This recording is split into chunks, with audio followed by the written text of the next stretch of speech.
Suhbatlarning birida suhbat tugagandan keyin bir shunaqa onajonimizga o'xshagan bir ona duo qiling mani desam, siz duo qiling mani dedilar. Yo siz duo qiling desam, aytdilarki, agar men ayiz bo'lganimda dedilar, mani nima deb duo qilgan bo'lardingiz dedilar. O'shanda bir narsaga afsus qildim.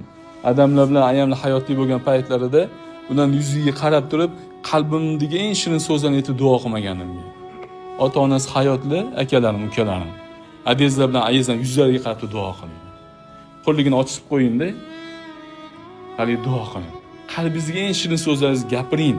Chunki bizning ming afsus bo'lsin, ko'chadagi kimlargadir hoji akajonim, hoji onajonim dirkanmiz-ku, ularga kelganda jonni ham qizg'anar ekanmiz.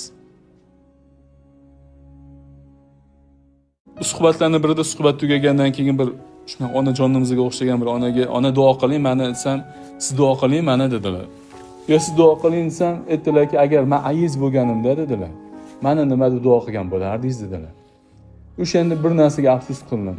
Odamlar bilan ayamli hayotli bo'lgan paytlarida udan yuziga qarab turib, qalbimdagi eng shirin so'zlarni aytib duo qilmaganimga. Ota-onasi hayotli, akalarim, ukalarim. Adezlar bilan ayizdan yuzlariga qarab duo qiling. Qo'lligini ochib qo'ying-da. Hali duo qiling. Qalbingizga eng shirin so'zlaringizni gapiring. Chunki bizning ming afsus bo'lsin, ko'chadagi kimlargadir hoji akajonim, hoji onajonim dirkanmiz-ku, ularga kelganda jonni ham qizg'anar ekanmiz.